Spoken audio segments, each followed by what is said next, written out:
Buenos días, amada iglesia. Feliz día del Señor.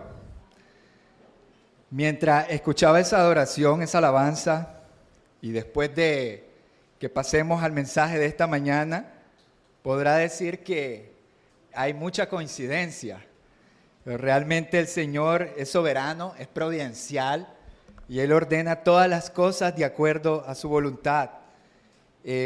Hoy tengo el privilegio de compartir el mensaje de Dios para ustedes, para su iglesia, y he sido muy animado, consolado, realmente por lo que he estudiado durante la semana. Dios estaba muy interesado de que aprendiera y conociera su carácter a través de este mensaje, y espero y confío en su palabra que también va a germinar profundamente en sus corazones. Va a traer consuelo, ánimo, exhortación, instrucción, estímulo esta mañana.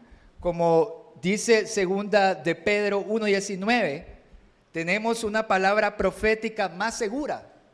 Es una palabra que no volverá vacía, sino que cumplirá el propósito por el cual fue enviada.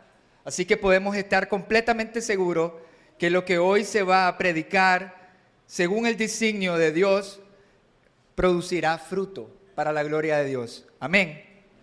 El título de este mensaje esta mañana lo he titulado Corriendo la carrera de la fe, considerando a Cristo como nuestra esperanza de gloria. Vamos a estar estudiando el capítulo 12, versículo del 1 al 3, y mi interés y el objetivo esta mañana es que preste atención a todo lo que Dios te va a decir. Aunque pasaremos muchos versículos, muchas filminas, puedes tomar el tiempo de meditar lo que Dios te está mostrando. Luego, para los grupos pequeños será compartido la presentación donde ustedes pueden con más detenimiento leer. Quiero empezar con una pequeña ilustración. El 6 de mayo de 1954, Roger Bannister se convirtió en el primer hombre de la historia en correr una milla en menos de 4 minutos. En 2 meses, John Landy superó el récord por 1.4 segundos, es decir, 3.56 segundos. El 7 de agosto de 1954, ambos se enfrentaron en una carrera histórica. Al llegar a la última vuelta, Landy lideraba. Este era el hombre que fue más rápido, que había vencido el marcador de Roger. Parecía que iba a ganar, pero al acercarse a la meta, la pregunta lo atormentaba. ¿Dónde está Bannister? Al girarse para mirar, Bannister tomó la delantera. Landy declaró posteriormente a un periodista de la revista Time, si no hubiera mirado atrás, habría ganado. Qué interesante, estos dos atletas sin duda tenían una preparación impresionante para correr a tal velocidad. Mínimo vestían ropa cómoda, calzados apropiados para una carrera, livianos y técnicamente elaborados para no tropezar, y que también no tuvieran un peso innecesario que les impidiera poder llegar a la meta, ser rápidos, ágiles. El que haya visto hacia atrás, este hombre ocasionó que perdiera. Los dos estaban aptos para ganar, pero este volteó a ver atrás y perdió. Hay corredores que también se han detenido durante una competencia de atletismo.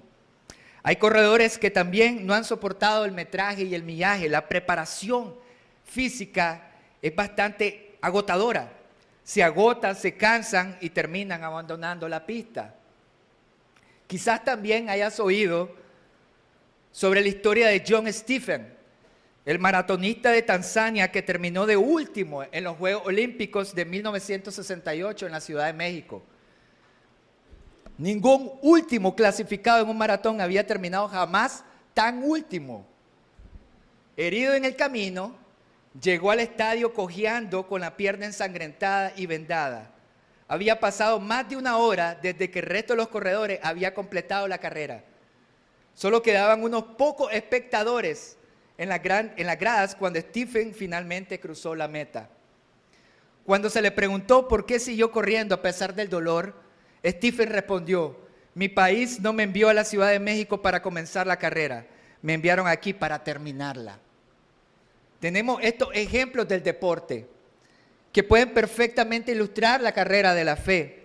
Algunos corren y se distraen con frecuencia, perdiendo o siendo descalificados. Otros corren con cargas innecesarias que hacen pesada su carrera, su marcha. Otros, por el cansancio, las tribulaciones y las crisis, deciden abandonar la carrera. Pero otros, a pesar de todo lo que puedan atravesar durante el camino, deciden continuar hasta llegar a la meta. Hermanos, ¿qué puede motivar o estimular a los creyentes corredores a continuar la carrera de la fe?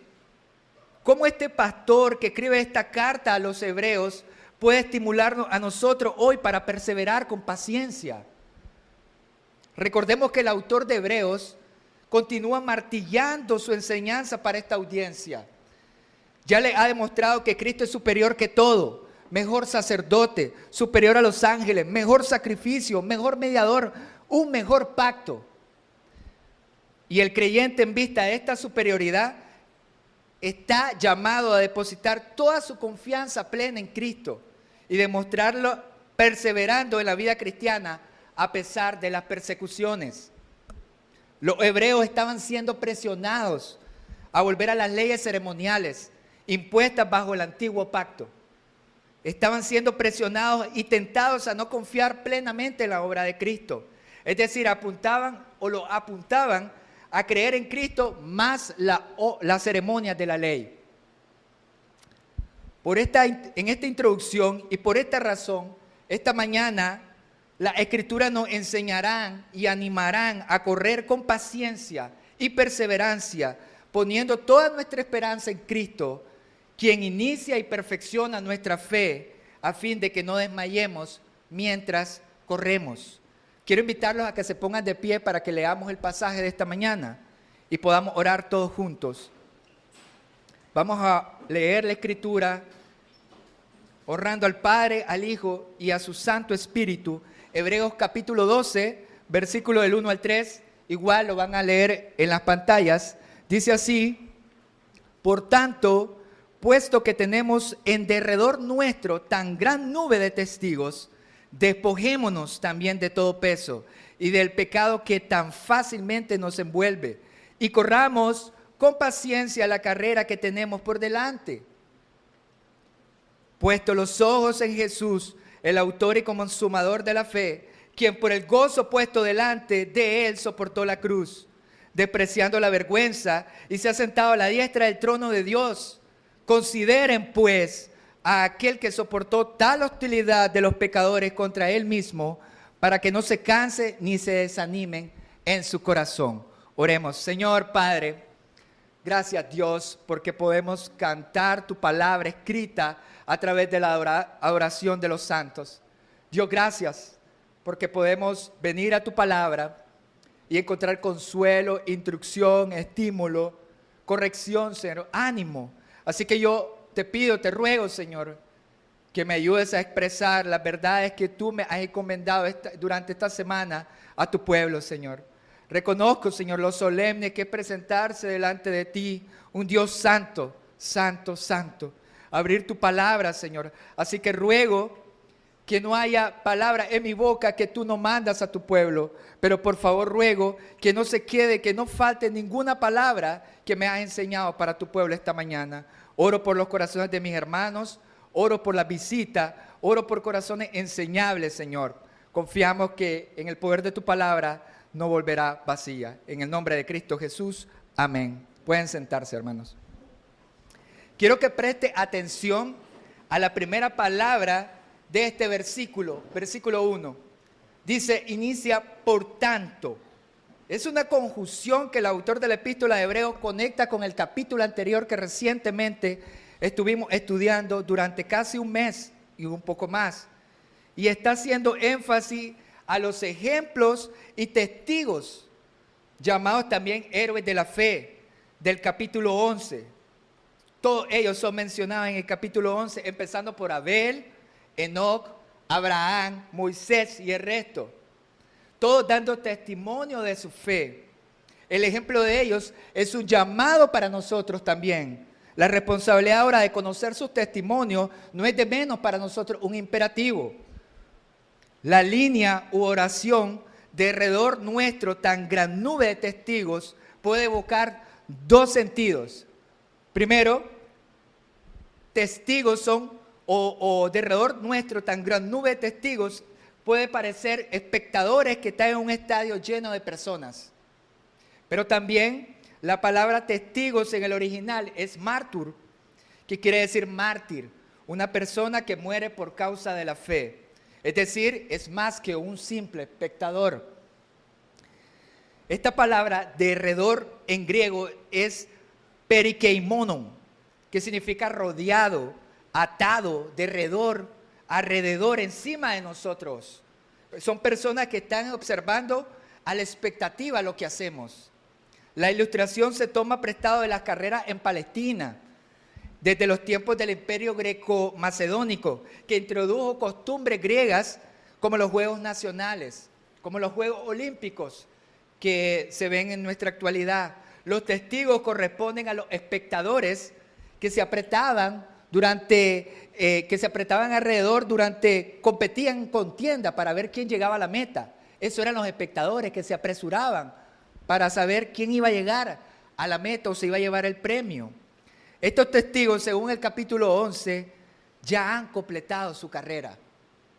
Y se menciona en los versículos 39 y 40 del capítulo 11, el anterior, y dice así: y todos estos, habiendo obtenido aprobación de su fe, no recibieron la promesa, porque Dios había provisto algo mejor para nosotros, a fin de que ellos no fueran hechos perfectos sin nosotros. El pastor Samuel Pérez Millos afirma esto lo siguiente, y se lo voy a leer, me encantó esta descripción.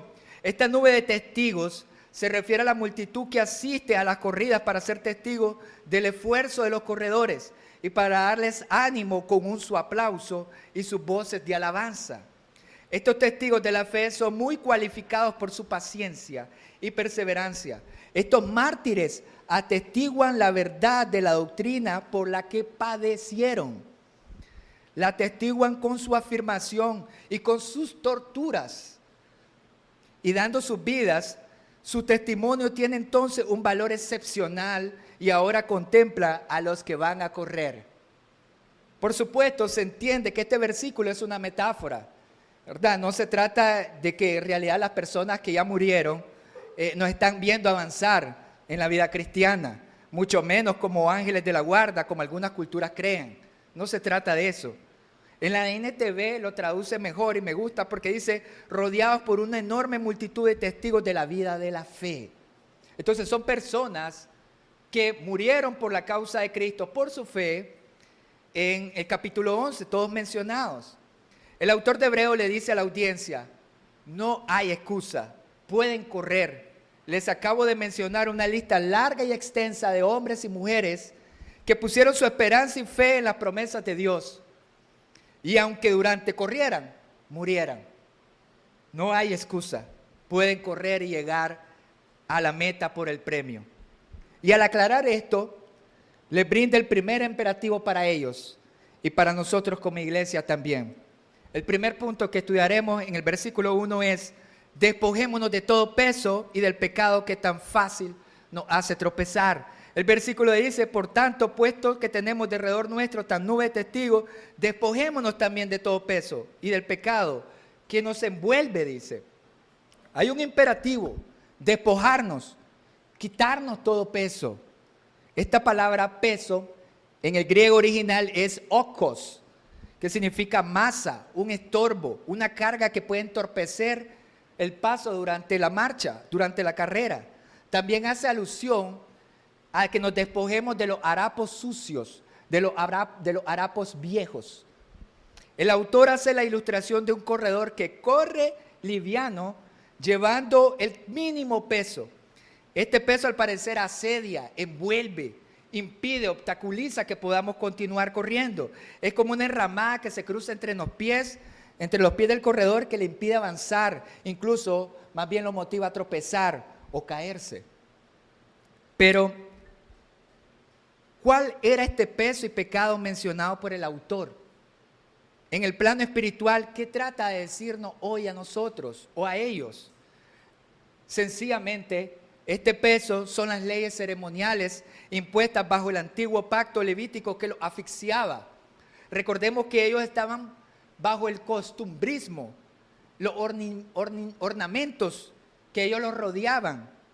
No era algo sencillo para los judíos, de los cuales recibían esta carta, que abandonaran sus costumbres, sus ceremonias, sus rituales. No era sencillo que ellas pusieran toda su esperanza en Cristo y decidieran no continuar con todas estas ceremonias. Pero también el problema por el que estaban atravesando los hebreos se trataba de un pecado mucho mayor. Y era el pecado de la incredulidad. En el capítulo 3, en el libro de Hebreos también, cuando el autor les daba el argumento que Jesús era superior a Moisés, le hace una advertencia en el versículo 12. Y se los voy a leer. Con mucha seriedad lo advierte y les dice: tengan cuidado, hermanos, no sea que en alguno de ustedes hay un corazón malo de incredulidad para apartarse del Dios vivo. Ya lo había exhortado a no luchar con el pecado de la incredulidad.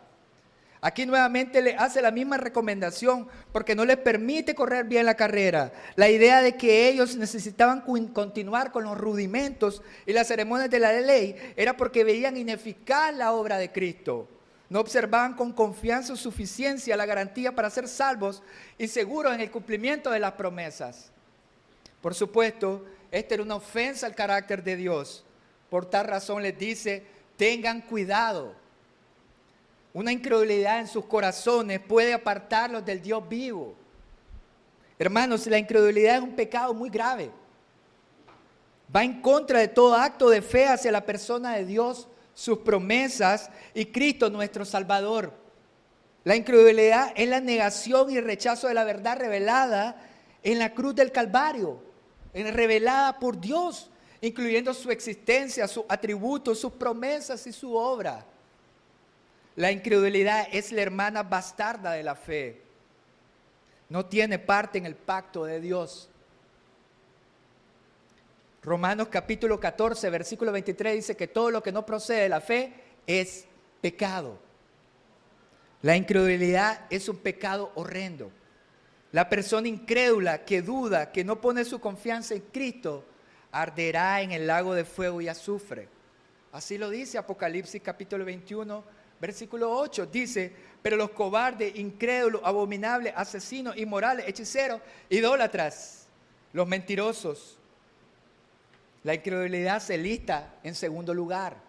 Es serio, es muy serio.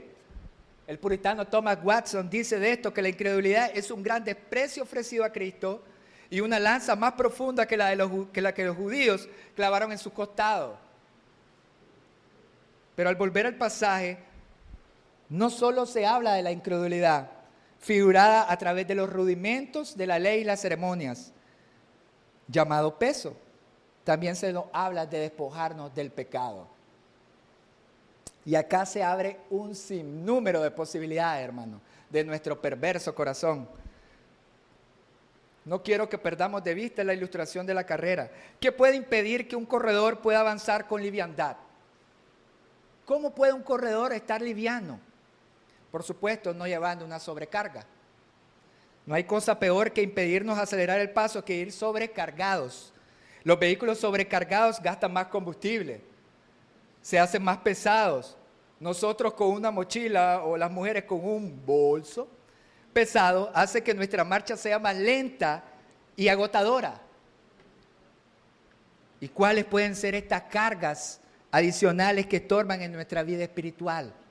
¿Cuáles pueden ser estas cargas? Bueno, te voy a mencionar algunas. El apego a la vida, los placeres del mundo, los apetitos carnales, los intereses y afanes de este mundo, la riqueza que ofrece este mundo, los honores que ofrece este mundo. Y así puedo continuar listando las ambiciones y cargas que pertenecen a este mundo y que tenemos con frecuencia.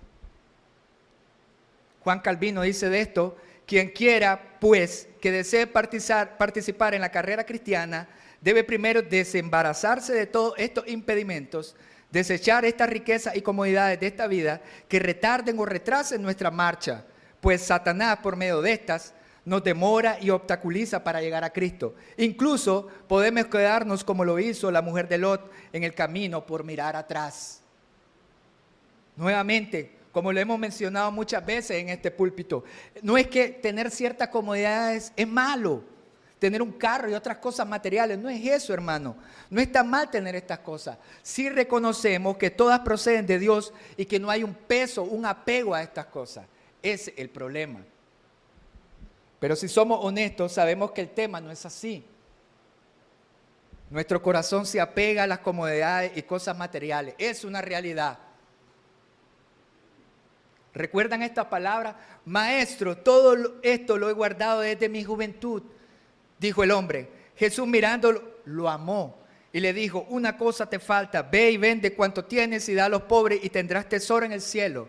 Entonces vienes y me sigues. Pero él, afligido por estas palabras, se fue triste porque era dueño de muchos bienes. Marcos capítulo 10, versículos 20 al 22. ¿Por qué se afligió? ¿Por qué estaba triste este joven? Cristo lo amó. Este joven se había sumado a la carrera, cumpliendo la ley de Dios. Pero durante su transición decidió no continuar por su amor a estas cosas que era mayor que Cristo. De momento solo estamos hablando de las cosas del mundo. ¿Y qué hay de los pecados ocultos que tienes en tu corazón que te impiden correr? Sí, las características pecaminosas que a pesar de disfrutar de los medios de gracia, tú practicas. ¿De qué hablas? Bueno, te mencionaré algunas. El orgullo y el amor propio. La falta de servicio y humildad.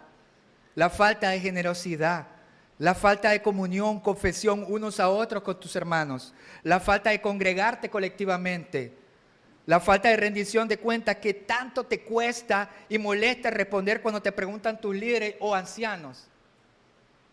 El disgusto que expresas cuando confrontan tu pecado y el llamado que hacen a tu vida de practicar la santidad y la piedad. Los pecados desordenados que tienes con tu carne, tus pensamientos y en tus ojos. Tu mayordomía financiera, tu mayordomía en el hogar como esposo, como amante de tu esposa y padre. ¿No son estos una sobrecarga que llevamos continuamente en nuestro corazón? Estos son pecados ocultos que regularmente no expresamos con frecuencia, que solo un corazón vulnerable, humilde y necesitado de Cristo confesará. Por esta razón se vuelven un peso que nos impiden correr. Son tus harapos o trapos sucios que no deseas abandonar. Este peso, este pecado que habla el autor no solo afecta el área del creyente, sino de forma integral, el cuerpo de Cristo. Joel Vicky dice de esto, no hay pensamiento, palabra, acto ni área de la vida humana que no esté afectada por el pecado. El pecado, el cáncer del pecado afectó todo el ADN del hombre. ¿No ves que estas cosas también nos hacen tropezar? Nos impiden correr la carrera de la fe, pero la sigues cargando. Es una mochila, es el viejo hombre que aún no decide abandonar. Efesios capítulo 4, versículo 22 dice, en las palabras del apóstol Pablo, que en cuanto a la anterior manera de vivir, ustedes se despojen del viejo hombre que se corrompe según los deseos engañosos. Despojen. Más adelante en el siguiente versículo dice, pero revístanse con el nuevo hombre. Meditemos, iglesia. ¿En qué condición te encuentras? Examina hoy tu corazón. ¿Estás corriendo? ¿Te has detenido? ¿Te has enredado? ¿O has decidido no continuar y abandonar la carrera? Quiero recordarte, amada iglesia, lo siguiente para animar tu corazón. En Hebreos 10, capítulo 10, versículo 23 nos dice, mantengámonos firmes la profesión de nuestra esperanza sin vacilar, porque fiel es aquel que prometió.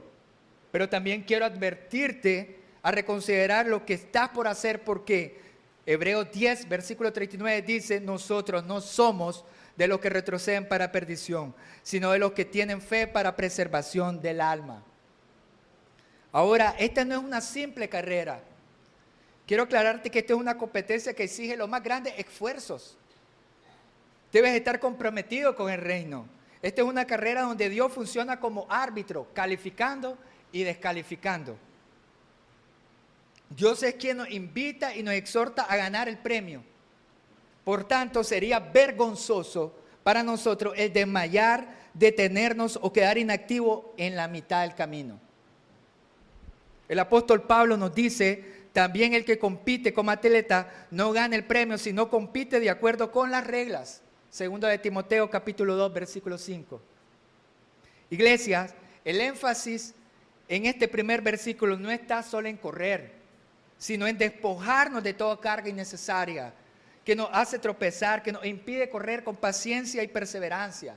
Así que deja las excusas de tu pecado y corre hacia la luz y la verdad. Cristiano, en el libro del Progreso del Peregrino, dice: en mi sueño vi a un hombre de pie, vestido de harapos y de espalda a su casa. Tenía un libro en las manos y una pesada carga sobre los hombros. Vi que abría el libro y lo leía, y mientras leía lloraba y temblaba, y sin poder contenerse clamó con desesperación diciendo: ¿qué debo hacer?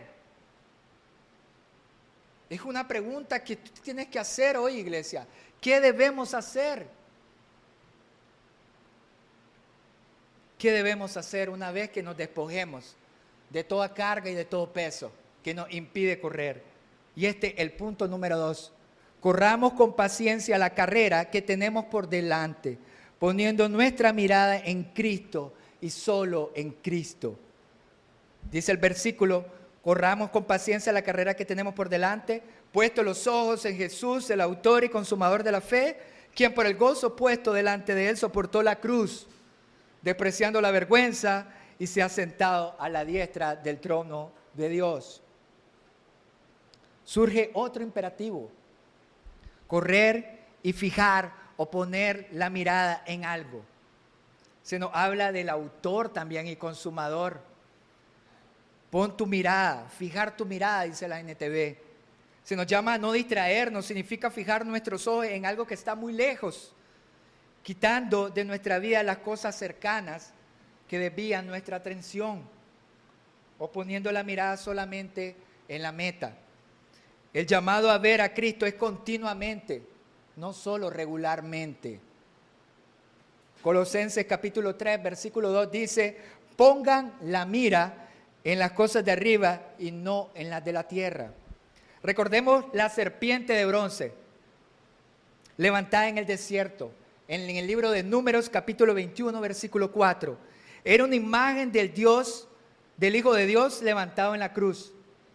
Cuando el pueblo ponía su fe y su mirada en ella, recibían sanidad y vida para todos. El autor nos está recordando, así como el pueblo de Israel puso su mirada y tuvo sanidad y vida, pon la mirada en Cristo. Pon la mirada en Cristo. Pon tus ojos en Cristo. Ahora se nos dice correr con paciencia. El apóstol Pablo hace una ilustración similar en 1 Corintios capítulo 9, versículo 24. Y él dice: ¿no saben que los que corren en el estadio, todos en verdad corren, pero solo uno obtiene el premio? Corran de tal modo que ganen. No es como cuando vamos a jugar, ya sea o vamos a correr, a jugar fútbol, basquetbol, o decir, vamos a ver qué sale ahí. No, no es eso. Vamos a entrar a la competencia y vamos por la meta. Vamos a cruzar la meta, vamos a llegar al premio. Entonces confirmamos por el poder de la Escritura que el llamado al creyente es participar de esta carrera, de la fe, completar la meta y alcanzar el premio. Pero, ¿para qué debemos correr? ¿Cuál sería el estímulo de continuar corriendo? ¿Cómo debemos correr? Bueno, primero debemos correr porque es la evidencia externa que hay frutos de nuestra salvación. El creyente que se ha comprometido en la vida de fe ya no puede retroceder. Y el medio por el cual hay evidencia de esto es su crecimiento espiritual, es decir, la madurez y el fruto del Espíritu. Nuestro Señor se lo dijo esto a los fariseos en el capítulo 3, versículos 8 y 9 de Mateo. Dice, por tanto, den frutos dignos de arrepentimiento. Y no piensen que puede decirse a sí mismo, tenemos a Abraham por padre, porque les digo que Dios puede levantar hijos a Abraham de esta piedra. Hermano, no basta solamente decir que eres un corredor de la fe. No basta solamente decir que eres un cristiano de una iglesia. O hijos, como se hacían llamar los fariseos, por confiados en su linaje o descendencia de Abraham. Necesitamos ver frutos dignos de arrepentimiento en tu vida.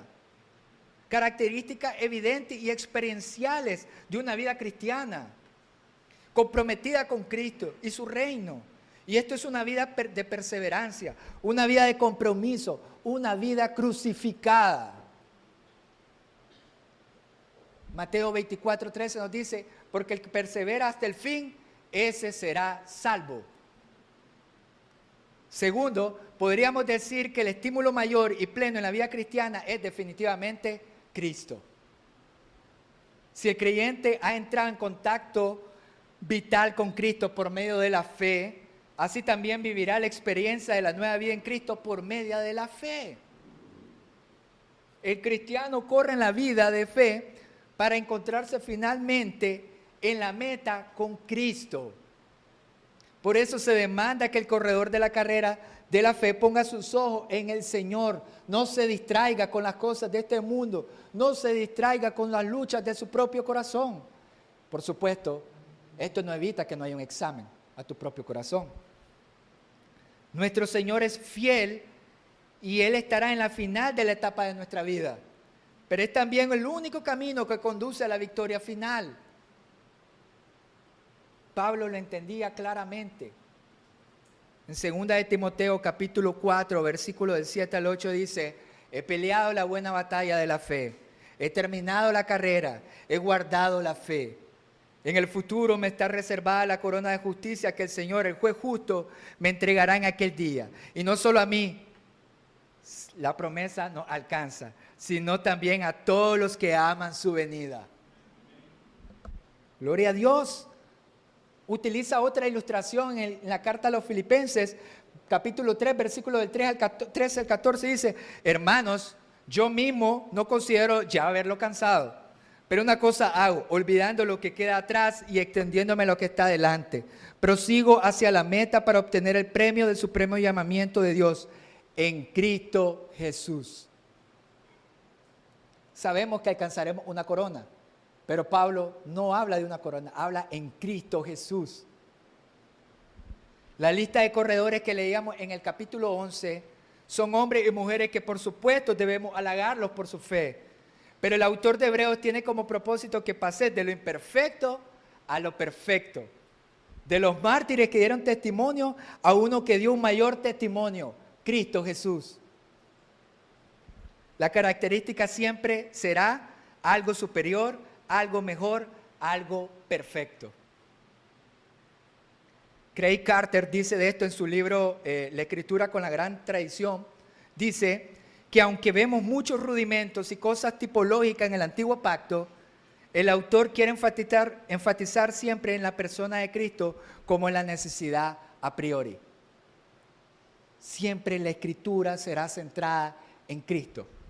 Es importante notar que Cristo es llamado por su nombre aquí en este versículo, cuando dice, puesto los ojos en Jesús, el autor y consumador de la fe, se hace llamar Jesús sin agregar el título Cristo o Señor, simplemente haciendo énfasis en su humanidad.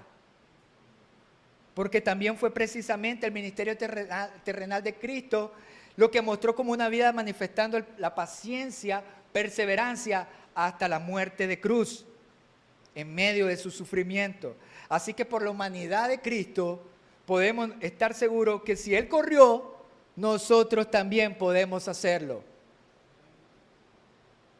Se nos dice en Hebreos capítulo 2, versículo 10, convenía a Dios que mediante el sufrimiento hiciera a Jesús un líder perfecto, apto para llevarlos a la salvación. Ahora se mencionan dos palabras relevantes en este pasaje. Las palabras griegas, autor y consumador, que son dos palabras griegas y autor dice que es archegos, que denota autor o precursor, que él toma la iniciativa, el capitán, el campeón, el líder de la vida. También la palabra griega telestoites es consumador, como el que completó o perfeccionador de la fe. No podemos pasar por alto estas palabras. ¿Por qué? Recordemos que Cristo es el centro de las Escrituras y la clave hermenéutica para su comprensión en sí mismo, para que podamos interpretar correctamente las Escrituras. Empecemos con archegos, autor. Cuando hablamos de autoría de la fe y de vida, debemos trasladarnos a dos momentos claves de la historia de la redención. Primero, nos trasladamos a Génesis capítulo 2, versículo 7. Entonces el Señor Dios formó al hombre del polvo de la vida y sopló en su vida, en su nariz, el aliento de vida. Y fue el hombre un ser viviente, el autor de la vida. Nos trasladamos a Hechos capítulo 3, versículo 15, y dieron muerte al autor de la vida, al que Dios resucitó de entre los muertos, del cual nosotros somos testigos. Esto evoca que las Escrituras siempre han dejado claro que el autor de la vida y salvación es Cristo, tanto en el Antiguo como en el Nuevo Testamento, desde el momento de la concepción hasta el día que decidieron planear su asesinato. Cristo es el autor y consumador de nuestra fe, el autor y consumador de la vida, el autor y consumador de la salvación. Ahora, cuando hablamos de la palabra consumación o consumación de la fe, o consumador de la fe, siendo la palabra griega teloistes, como que completó o perfeccionó la fe, también recordaremos el canto triunfante en el Calvario, con las palabras de Cristo cuando Él dijo, consumado es, en Juan capítulo 19, versículo 30. La palabra consumado o consumador evoca la culminación de todo rito y sacrificio animal como ofrenda por el pecado. Ya no más holocausto, ya no más animales muertos. Cristo, Jesús, completó todo, consumó todo, perfeccionó el camino al Padre. Todos los que confían en Cristo, todos los que corren poniendo su confianza en Cristo, pueden acercarse al trono de gracia con toda seguridad, libertad, confianza para hallar misericordia y oportuno socorro. Y al tomar estas ambas definiciones y aplicaciones a lo largo de la Escritura, podemos centralizarla en una sola versículo al final de la historia de la redención. Y leemos en Apocalipsis 21:6, también me dijo, hecho está, consumado está, todo ha sido completado, todo ha terminado. Yo soy el alfa y el omega, el principio y fin, el autor y consumador. Al que tiene sed, yo le daré gratuitamente de la fuente del agua de la vida. Vemos a la historia a través de la historia de la trama de la redención a Cristo como autor, principio y fin consumador de nuestra fe y salvación. Respondiendo a la tercera pregunta, ¿cómo debemos correr? Con gozo, se nos dice en el versículo 2, quien por el gozo puesto delante de él soportó la cruz. El gozo de Cristo fue su obediencia al Padre al ofrecerse como ofrenda vicaria por los elegidos, y después de hacer tal acto, dice que se sentó a la diestra del trono de Dios. Este gozo venidero desarmó el aguijón de la muerte y el dolor de la cruz. Por tal razón, esta audiencia, como nosotros hoy, somos capaces de poder soportar cualquier crisis, sufrimiento, tormenta y tempestad, porque primero Cristo nos amó con amor eterno, y segundo porque nuestra esperanza es alimentada y sostenida por un gozo eterno. No es un gozo superficial del momento, esporádico, es un gozo inefable, aunque todavía no hemos visto a Cristo en persona. Calvino nuevamente nos dice de esto: el glorioso fin de su muerte es para que los fieles sepan que todos los males que tengan que sobrellevar redundará en beneficio de su salvación y gloria. Todo lo que atravesamos, hermano, todo lo que sufrimos, es para la salvación de nuestra alma y para nuestra propia gloria. Santiago capítulo 5, versículo 11 nos dice y nos da un testimonio hermoso de Job.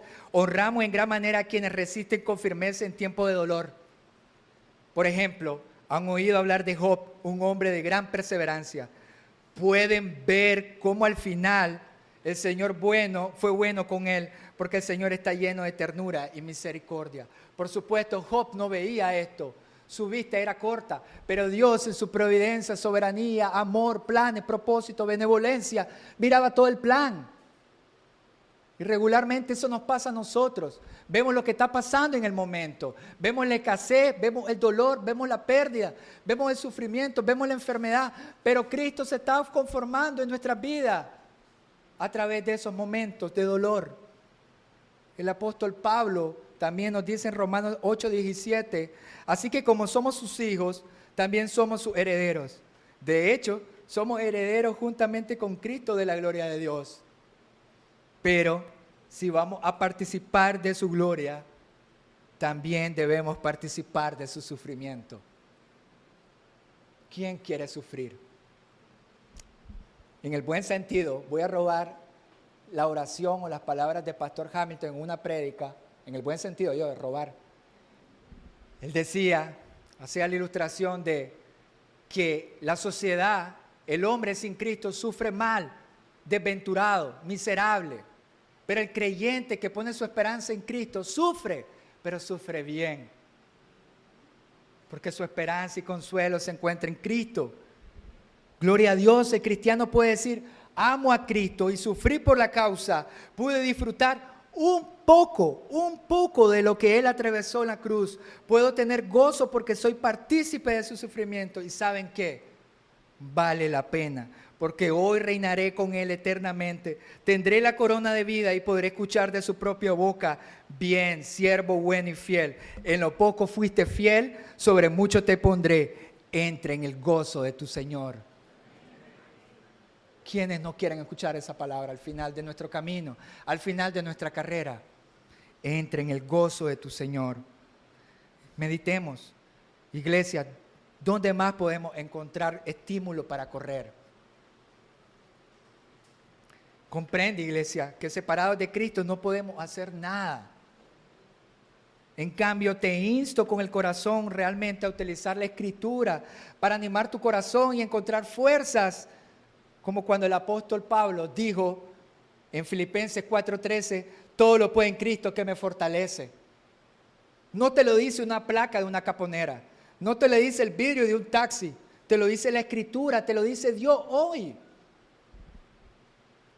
Romanos capítulo 8, el capítulo de la expresión de amor y victoria de Cristo, nos dice en el versículo 37, pero en todas estas cosas somos más que vencedores por medio de aquel que nos amó. Amada iglesia, es Cristo quien plenamente llena el contenido de todas las demandas de la vida de fe. Es el mejor testigo y testimonio. Este ejemplo no es otra cosa que una vida de obediencia y compromiso a Dios, haciendo su voluntad. Esa es la misma demanda que Dios nos hace hoy a nosotros. Una vida de compromiso, una vida rendida a Cristo. Para concluir con el último versículo, hablaremos del tercer imperativo, y es la palabra considerar. Contemplemos con frecuencia a Cristo, lo que soportó por nuestra redención, para que encontremos ánimo y esperanza en nuestro corazón. El versículo dice, consideren pues a aquel que soportó tal hostilidad. La palabra consideremos alude a recordar y pensar en todo lo que soportó Cristo por nosotros para que no nos desanimemos, para que no desmayemos, para que no nos cansemos y no nos demos por vencidos. La palabra considerar en el original es como contemplar, detenerse. El autor de Hebreos nos llama a contemplar lo que Cristo hizo, lo que Cristo soportó en la cruz.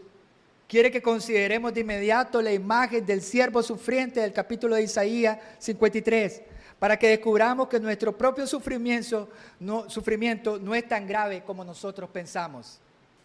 nuestro sufrimiento no se compara con Cristo. Como decía Pastor Sendic durante la cena, no es una propuesta, no es una opción, es un imperativo. Contemplar a Cristo. El llamado no solo es a sufrir brevemente, sino que durante la prueba del sufrimiento nos regocijemos. Por eso dice de Cristo, quien por el gozo puesto delante de él soportó la cruz. Wilhelmus Brachiel dice esto: Cristo tenía su gloria como un galardón, tenía a la vista ese gozo y por lo tanto soportó la cruz, obteniendo así ese gozo para sí mismo. Él soportó todo ese sufrimiento porque sabía que su gozo estaba en su Padre y en la diestra que iba a estar más adelante. Lo soportó, sufrió por nosotros con gozo. Por eso se afirma en las palabras del apóstol Pablo en el capítulo 2, versículos 8 y 9, y hallándose en forma de hombre, se humilló él mismo, haciéndose obediente hasta la muerte y muerte de cruz, por lo cual Dios también lo exaltó hasta lo sumo y le confirió el nombre que es sobre todo nombre. Es una invitación a no cansarse o desmayar para darse por vencidos, lo que ocasionaría regresar al judaísmo para la audiencia de los hebreos. Así que los padecimientos de Cristo deben servirnos de inspiración para seguir adelante, iglesia. Lo mismo tenemos nosotros, promesas no solo para este lado de la eternidad, sino para el reino venidero. No podemos conocer y leer estas cosas dejándolo al puro intelecto. Esto nos debe dar consuelo, seguridad, gozo, un santo asombro y magnificación por lo que Dios ha hecho. Para cumplir la meta en la carrera, Dios proveerá perseverancia, paciencia, motivación, fuerza, ánimo, fe y todo lo necesario para no detenernos ni retroceder. Porque fiel es Dios, fiel es aquel que nos llamó. Él ha prometido que durante esta carrera estaría con nosotros hasta el fin de los tiempos. Y lo confirmó en Mateo 28:20 cuando Él dice, estaré con ustedes todos los días. Hebreos 13:5 lo confirma. Romanos 8:35 nos dice, ¿quién nos separará del amor de Cristo? Tribulación o angustia o persecución o hambre o desnudez o peligro o espada. Nuestro llamado no lo hace un líder terrenal, un dictador, un gobernante. Nuestro llamado es divino y es celestial. El autor de Hebreos en el capítulo 3, versículo 1 nos había mencionado esto con anterioridad. Y dice, por tanto, hermanos santos, participantes del llamamiento celestial.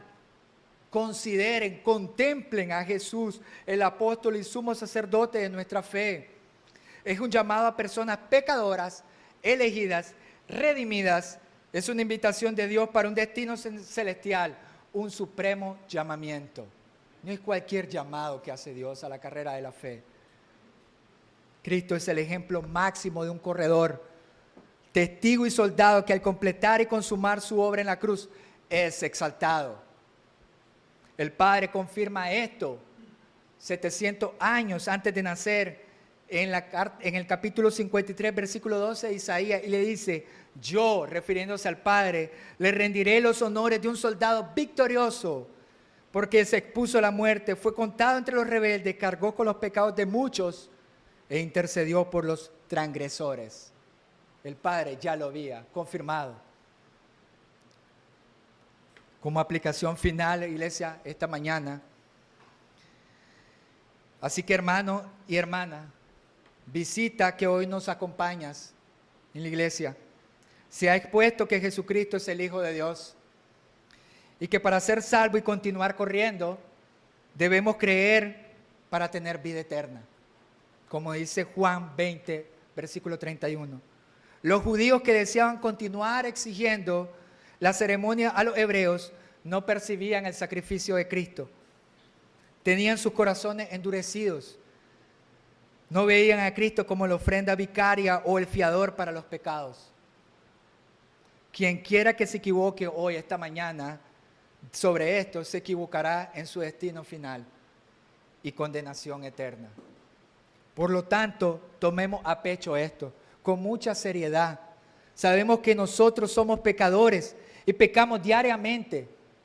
Sin embargo, ¿eres consciente de esto? Si lo eres y hoy has sido convencido por el Espíritu Santo, entonces pon tu mirada en Cristo y en nadie más, porque estamos convencidos y precisamente de esto, que el que comenzó en ustedes la buena obra, la perfeccionará hasta el día de Cristo Jesús. Amén. Iglesia, oremos. Señor, te damos gracias, Padre. Gracias por animarnos, motivarnos, Señor, a poner toda nuestra mirada, todos nuestros ojos en Cristo, el capitán, el líder, el precursor de la vida, de la salvación, de nuestra fe. Señor, ayúdanos a despojarnos de toda carga innecesaria que nos impida correr, de todo pecado que asedia todos los días de nuestra vida, de todo peso, de toda sobrecarga, Señor.